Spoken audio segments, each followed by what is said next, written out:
नमस्कार विद्यार्थी मित्रांनो, आपणचे पत्र या पाठात पुन्हा एकदा तुमचे स्वागत। आज आपण कुमार भारती पाठ्यपुस्तकातील धडा क्रमांक 10 अभ्यासत आहोत आणि या धड्याचा हा सेशन क्रमांक 3 आहे। या पाठाच्या माध्यमातून लेखकाने पत्राचं माध्यम करून विद्यार्थ्यांशी सुसंवाद साधण्याचा प्रयत्न केलेला आहे। त्यांना काही ते मार्गदर्शन करत आहेत आणि सामाजिक समस्यांची जाणीव त्या ह्या पाठाच्या माध्यमातून करून देत आहेत। आपण आता प्रत्यक्ष पाठाच्या माध्यमातून आपणने मुलांना या पत्रामध्ये काय लिहिलेलं आहे ते समजून घेऊया। पाठाच्या पुढील परिच्छेदमध्ये शिपाई काका म्हणतात की मुंबईत एक असा माणूस आहे जो दर आठवड्याला लोकांच्या घरी जातो, ओळख नसली तरी, आणि करतो काय तर लोकांच्या घरी बेसिनच्या किंवा बाथरूमचा नळ गळत तर नाही ना हे तपासतो। त्याच्या एकट्याच्या कामामुळे गेल्या काही वर्षात लाखो लिटर पाणी वाचले, जे नळ खराब असल्यामुळे वाया जायचं। मग आपल्याला हे बिनकामाचं किंवा बिनमहत्वाचं काम वाटतं की नाही, परंतु त्यामुळे देशाचं किती पाणी त्यांनी वाचवलेलं आहे। पाण्याने वाया जाणारे थेंब वाचवणं हे दुःखी माणसाच्या डोळ्यातलं पाणी पुसण्या एवढंच महत्वाचं काम आहे। तर बघा, लेखकाने असं का म्हटलेलं आहे की पाण्याचा एक थेंब वाचवणे म्हणजेच दुःखी माणसाच्या डोळ्यातील पाणी पुसण्या एवढंच महत्वाचं का आहे, कारण की आज आपण पाहतो की पाणी ही आपल्या देशाची सगळ्यात महत्वाची समस्या मानली गेलेली आहे आणि सगळ्यात मोठी अशी समस्या मानलेली आहे की भारतामध्ये आपण पाहतो, आपल्या देशामध्ये अधिकतर पावसाळ्यावर अवलंबून राहणारे अनेक असे शहर आहेत की त्या पावसाळ्यातील पाण्यावरतीच पूर्ण त्यांचं वर्षभराचं पाणी असते। एकीकडे आपल्याला शहरामध्ये भरपूर पाणी वापरणारे कुटुंबातील लोक दिसतात की बेसिनचा नळ चालू असतो, ब्रश करत असताना गप्पा किंवा सहज आरशात बघता बघता नळ चालू ठेवतात, कितीतरी पाणी वाया जात असतं। याच्या व्यतिरिक्त आपण पाहतो की शॉवर खाली आंघोळ करत असताना कितीतरी पाणी वाया जात असतं। पण दुसरीकडे लोकांना पिण्यासाठी, त्यांची तहान भागण्यासाठी पाणी नसतं आणि कळशीभर पाण्यासाठी त्यांना कितीतरी मैल पाय तुडवत जावे लागतात। म्हणजे त्यांना एकीकडे तहान भागवण्यासाठी पाणी नसतं आणि एकीकडे फक्त सोस म्हणून पाणी, शौक म्हणून पाणीचा आपण पाहतो की अतिवापर होत असतो। म्हणून इथे सांगितलेलं की माणसांच्या डोळ्यातलं पाणी पुसण्या एवढंच हे पाण्याचं एक थेंब वाचवणं हे महत्वाचं आहे, की म्हणजे पाणी इतकं पाणी आपण वाचवू शकतो की जेणेकरून एखाद्या व्यक्तीची त्या पाण्यातून तहान भागवू शकेल। म्हणून आपण काय केलं पाहिजे की जेवढं जास्तीत जास्त कमीत कमी पाण्याचा वापर होईल तेवढं पाहायचं। पाणी जर उरलेलं असेल, कधी कधी आपण पाणी पिण्यासाठी तहान लागते, आपण एक ग्लास भरून पाणी घेतो, पण त्याच्यातलं ते आपण अर्धच पाणी संपवतो आणि अर्ध उरलेलं पाणी आपण काय करतो, असंच फेकून देतो, मग ते पाणी वाया जातं। पण तेवढ्या पाण्यामध्ये कोणाचं तरी अजून तहान भागवू शकते, पक्ष्यांचं तहान भागवू शकते। आपण आपलं उष्ट पाणी तर कोणाला प्यायला देऊ शकत नाही, मग अशा वेळेस ते पक्ष्यांना पाणी टाका, तुम्ही झाडांना पाणी टाका किंवा एखादी बकेट बाजूला ठेवा, त्याच्यामध्ये ते पाणी साठवून ठेवा आणि त्याचा उपयोग बाथरूम साफ करण्यासाठी किंवा इतर कामासाठी त्याचा उपयोग करू शकतात। तर अशा रीतीने जर आपण ठरवलं तर दुःखी माणसांच्या डोळ्यातील पाणी म्हणजेच त्यांची तहान आपण भागवू शकतो।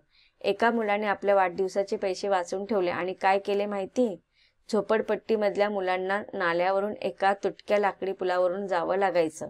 त्याने आपल्या वाढदिवसाच्या पैशातून त्या मुलांसाठी पक्का पूल बनवण्यासाठी आपले पैसे दिले। बघा, आता हा जो मुलगा आहे त्याने आपल्या वाढदिवसाचा खर्च, नको तो खर्च न करता वाया जाणारा खर्च वाचवला आणि झोपडपट्टीमध्ये त्याने पाहिलं होतं की झोपडपट्टीमध्ये जे मुलं राहतात ते नाल्यावरून जाण्यासाठी लाकडी पुलाचा वापर करतात, पण तो आता तुटलेला आहे। मग कदाचित त्या मुलांचं त्या लाकडी पुलावरून जाताना त्यांचा जीव धोक्यात येऊ शकतो। मग अशा वेळेस त्या मानवतेच्या सहृदयेच्या दृष्टिकोनातून त्याने त्या मुलांचं जीवनाचं योगदान दिलेलं आहे, त्यांना जीवनदान दिलेलं आहे आणि आपल्या वाढदिवसाच्या होणाऱ्या खर्चातील तो पैसा त्याने मुलांसाठी पक्का पूल बनवण्यासाठी दान केले किंवा त्याचं योगदान दिले। असं आपल्या भोवती करण्यासारखं खूप काही आहे। एका माणसाने 10 झाड लावली तर या देशाचं चित्र बदलून जाईल। जगातल्या सगळ्यात जास्त निसर्गसंपन्न देश होईल भारत, कारण आपल्या देशाची लोकसंख्या 125 कोटीपेक्षा जास्त आहे. मग गुणिले 10 झाडं विचार करा. मग आता इथे बघा, आपल्याला शिपाई काका सांगत आहे की सगळ्यांनी जर ठरवलं की एका माणसाने प्रत्येक माणसामागे 10 झाडं लावायची, तर इथे शिपाई काका म्हणतात की जर ठरवलं एका माणसा पाठीमागे प्रत्येकी 10 झाडं लावायची, तर आपल्या देशाची लोकसंख्या 125 कोटीपेक्षा जास्त आहे. मग 125 कोटी गुणिले 10 झाड करा. मग विचार करा किती आपला देश हा निसर्ग संपन्न देश होऊन जाईल. अडचण अशी आहे की आपल्याला आता कार्टूनची नावं जास्त पाठ आहेत, पण झाडांची नावं विचारली तर 10 झाडं सुद्धा माहीत नसतात. तेच पक्ष्यांच्या बाबतीत कावळा, कबूतर, चिमणी आणि गरुड अशी काही मोजकी नावं जर सोडले तर आसपासच्या पक्षी सुद्धा ओळखता येत नाहीत. फुलं सुद्धा 5-7च पाठ असतात. पुस्तकातल्या पानात डोक्याचं खाद्य असतं. झाडाच्या पानात झाड जगवण्याचं बळ असतं. बघा आता इथे विरोधाभास लेखकाने आपल्यासमोर व्यक्त केले आहे की पुस्तकाचं पण पानच असतं आणि झाडाचं पण पान असतं. तर पण पुस्तकाच्या पानामध्ये बौद्धिक डोक्याचं खाद्य असतं, म्हणजे बौद्धिक खाद्य असतं की आपल्या बुद्धीला चालना देणारं ज्ञान त्या पुस्तकाच्या पानामध्ये असतं. आणि आपण आज पुस्तकी किडा म्हणत चाललेलो आहोत. भलेही आपल्याला पुस्तकं ज्ञान देत आहेत, पण त्या ज्ञानाचा उपयोग आपण जीवन जगण्यासाठी करत नाही. ते आपण फक्त बुद्धीच्या क्षमतेमध्येच मर्यादित त्याला ठेवतो. म्हणून इथे लेखक म्हणतात की पुस्तकातल्या पानात डोक्याचं खाद्य असतं, तसंच पण झाडाच्या पानामध्ये झाड जगवण्याचं बळ असतं. दोन्ही पान महत्वाचे असतात. दोन्ही बघितली पाहिजेत प्रेमाने. माणसं किती मोठी झाली तरी त्याची सावली कुणाला कामी येत नाही, पण झाड मोठी झाली तर कित्येक पिढ्यांना त्याची सावली उपयोगी असते. मग आता बघा इथे सांगत आहेत की पुस्तकातलं पान जसं आपलं बुद्धीला चालना देण्यासाठी उपयोग असतात. आपल्या बुद्धीमध्ये जे वेगवेगळे प्रकारचे प्रश्न निर्माण होत असतात त्याचं उत्तर आपल्याला ह्या पुस्तकातील पानांमधून मिळतं. आणि त्याचप्रमाणे झाडाचं पान सुद्धा एक झाड जगवण्यासाठी त्याला शक्ती देत असतं, बळ देत असतात. म्हणजे दोन्ही प्रकारची जी पानं आहेत ते अत्यंत महत्त्वाची आहेत आणि आपण दोन्ही पण बघितली पाहिजेत प्रेमाने. तर दोन्ही पानांकडे आपण प्रेमाने बघितलं पाहिजे की पुस्तकातलं पान सुद्धा आपण वाचवायला पाहिजे, कारण की ते सुद्धा कशापासून बनतं, झाडापासून बनतं. आणि झाड सुद्धा आपण वाचवायला पाहिजेत. मग झाडाकडे पण आपण झाडाच्या प्रत्येक गोष्टीकडे आपण प्रेमाने पाहिलं पाहिजे, कारण की झाडाची प्रत्येक गोष्ट आपल्याला जीवनाला महत्त्वाची आहे, उपयोगी पडणारी आहे. अगदी पानापासून, फुलापासून, फळापासून, फांद्यांपासून, मुळ्यांपासून सगळ्या गोष्टी. झाडच सुद्धा आपल्याला सावली देतं. उन्हाळ्यामध्ये ते आपल्याला गारवा देतं. झाडांच्या फांद्यांपासून, लाकडापासून विविध प्रकारच्या वस्तू बनवल्या जातात. तर असं हे झाड आपल्याला अत्यंत उपयोगी असं आहे आणि म्हणून आपण त्याच्याकडे प्रेमाने पाहिलं पाहिजे. माणसं किती मोठी झाली तरी त्यांची सावली कोणाला कामी येत नाही. आता बघा आपण किती मोठी झालो, म्हणजे पैशाने, धनसंपत्तीने मोठी झालो, पदाने श्रेष्ठ झालो, तरी पण आपली सावली दुसऱ्या व्यक्तीला उपयोगी पडणार आहे का? नाही, त्याचं काहीच मोल नसतं. आपल्या सावलीचं काहीच किंमत नसते. पण माणसं किती मोठी झाली तरी त्याची सावली कोणाला कामी येत नाही. पण झाड मोठी झाली तर कित्येक पिढ्यांना त्यांची सावली उपयोगी असते. तर बघा इथे लेखकाने आपल्याला सांगितलेलं आहे की झाडाचा उपयोग हा चिरंतन चालणारा असतो. कितीतरी पिढ्या त्या झाडांचा उपयोग घेत असतो. त्याची सावली कितीतरी पिढ्यांना मिळत असते. त्याच्या झाडाच्या प्रत्येक फांदीमधून, पानामधून, फुलांमधून, फळांमधून त्याचा प्रत्येक अंग प्रत्यंग झाडाचा उपयोगी असतो आणि तो फक्त एका पिढीपुरता मर्यादित नसतो. अशी कितीतरी पिढ्यांना हा झाड उपयोगी असा असतो. तुमच्या घरापुढे कोणती गाडी आहे याच्यापेक्षा तुमच्या घराभोवती किती झाडे आहे हे जास्त महत्त्वाचं आहे. तर आता बघा आपण बाह्य आवरणावरती जास्त महत्त्व देतो. घराच्या कोणत्या प्रकारच्या घरामध्ये राहतो, बंगल्यामध्ये राहतोय, इमारतमध्ये राहतोय, त्याच्या घराच्या बाहेर काय आहे. तर इथे लेखक सांगतात की तुमच्या घराच्या बाहेर कोणत्या स्टँडर्डची गाडी आहे, कोणत्या कंपनीची गाडी आहे हे महत्त्वाचं नाही. त्यापेक्षा महत्त्वाचं काय की तुमच्या घराभोवती किती झाडं लावलेली आहेत हे अधिक महत्त्वाचं आहे. तुम्ही किती श्रीमंत आहात हे दाखवायचं असेल तर गाडी आवश्यक आहे, पण तुमचा देश किती श्रीमंत आहे हे दाखवायचं असेल तर झाडे खूप आवश्यक आहे. तर आता इथे लेखक सांगत की तुम्ही स्वतः किती श्रीमंत आहे जर लोकांना दाखवायचं असेल तर तुम्ही तुमच्या घराच्या बाहेर गाडी लावा, पण आपल्याला आपल्या स्वतःचा विचार नाही करायचा, आपल्या समाजाचा विचार नाही करायचा, तर आपल्याला आपल्या देशाचा विचार करायचा आहे. मग आपला देश किती श्रीमंत आहे हे जर दाखवायचं असेल तर आपण आपल्या देशामध्ये झाडे लावणं आवश्यक आहे. झाडांचे वेड असणारी लाखो मुलं गरजेची आहेत. मग बघा, आपला देश जेव्हा अनेक झाडांनी संपन्न होईल तर निसर्गसृष्टी आपल्या देशामध्ये नांदेल आणि त्यामुळे पूर्ण विश्वामध्ये आपला देश श्रीमंत ठरेल. मग आपला देश कोणाकडे, देशातील नागरिकांकडे किती गाड्या आहेत, तो कोणत्या पदावर आहे, त्याच्यावरती आपल्या देशाची श्रीमंती ठरत नाही. तर तो आपला देश नैसर्गिकरित्या किती श्रीमंत आहे, आर्थिकदृष्ट्या किती श्रीमंत आहे, त्याच्यामध्ये काय वैविध्यपूर्ण आहे, इतर देशांपेक्षा त्याच्यामध्ये कोणत्या सर्वश्रेष्ठ गोष्टी आहेत जेणेकरून त्याची श्रीमंती ठरू शकेल. तर इथे लेखक आपल्याला ते सांगत आहे की देशाची श्रीमंती दाखवायची असेल तर आपण झाडं लावली पाहिजे आणि ह्या झाडांचं वेड आपण पुढच्या पिढीला म्हणजेच लहान मुलांना त्यांच्या मनामध्ये हे झाडांचं वेड आपण रुजवलं पाहिजे. आणि म्हणूनच लेखक म्हणतात की आपल्या देशाची श्रीमंती ही झाडांवरती ठरणार आहेत, गाड्यांवरती नाही. खूप पैसे कमवायचे आणि निसर्ग बघायला दुसऱ्या देशात जायचं स्वप्न असतं लोकांचं, पण आपल्या देशातला निसर्ग समृद्ध करणारी माणसं हवीत. आपण काय करतो, आपले स्वतःचे पैसे खर्च करतो, म्हणजे ते स्वतःचे पैसे म्हणजेच कोणाचे असतात, आपल्या देशाचे पैसे असतात ते, आणि आपल्या देशातील पैसे खर्च करून आपण दुसऱ्या देशामध्ये निसर्ग बघायला जायचं स्वप्न पाहत असतो.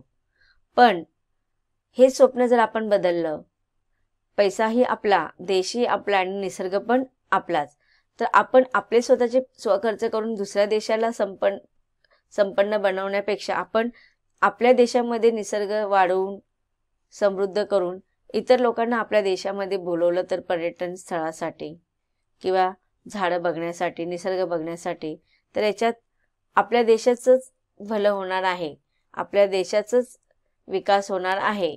म्हणून इथे लेखक म्हणतात की आपण पैसे कमवायचे आणि ते दुसऱ्या देशासाठी खर्च करायचे, म्हणजे त्यांची आर्थिक बाजू आपण भक्कम करतो आणि आपल्या देशाची आर्थिक बाजू आपण कमकुवत करत असतो. पण आपल्या देशातला निसर्ग समृद्ध करणारी माणसं हवीत.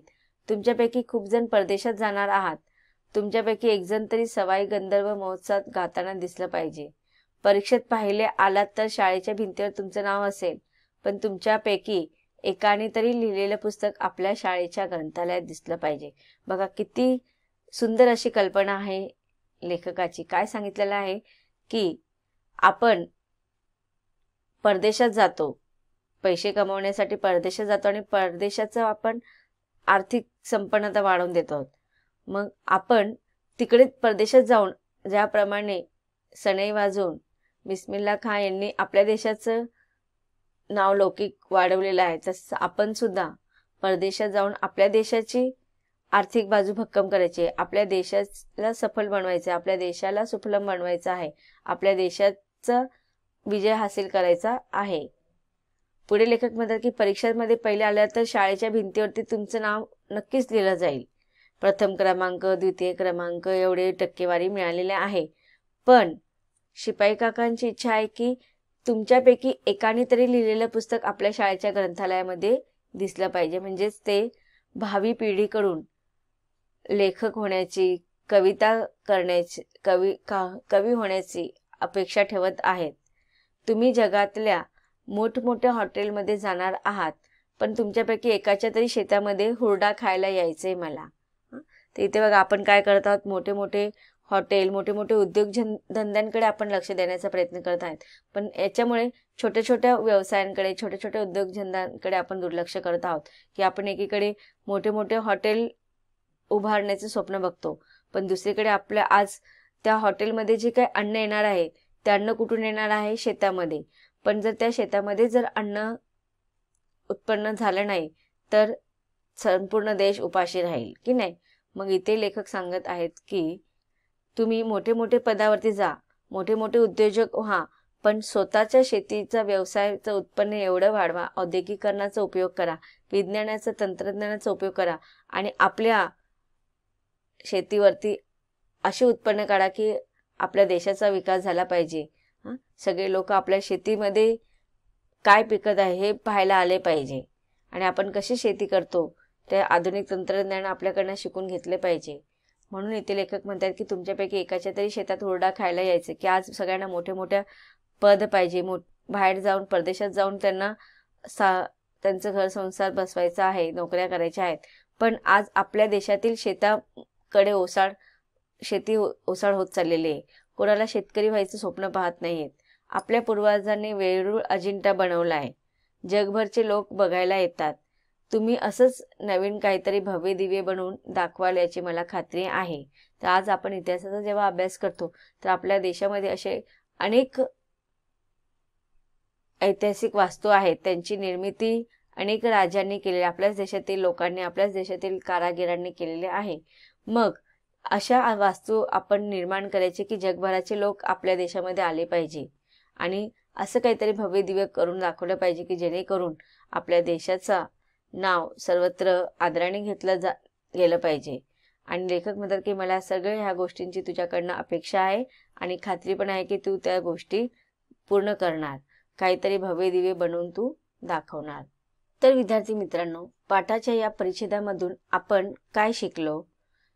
तर ह्या परिच्छेदाच्या माध्यमातून शिपाई काका अर्थात लेखकांना सांगायचं आहे की परदेशातला निसर्ग पाहण्यापेक्षा स्वतःच्या देशातला निसर्ग समृद्ध केला पाहिजे. खूप पैसे मिळवून देणारा व्यवसाय करणारे खूप असतात, पण उत्कृष्ट गवई होणे, उत्कृष्ट लेखक होणे किंवा मग उत्कृष्ट शेतकरी होणे हे सुद्धा महत्त्वाचे असे व्यवसाय आहेत. काहीतरी भव्य दिव्य करता आले पाहिजे, हे ह्या पाठाच्या परिच्छेदातून आपण समजलेलो आहोत. पाठाच्या पुढील परिच्छेदाचाही आपल्याला अभ्यास करायचा आहे, परंतु त्याचा अभ्यास आपण पाठाच्या पुढील सेशनमध्ये करणार आहोत. धन्यवाद.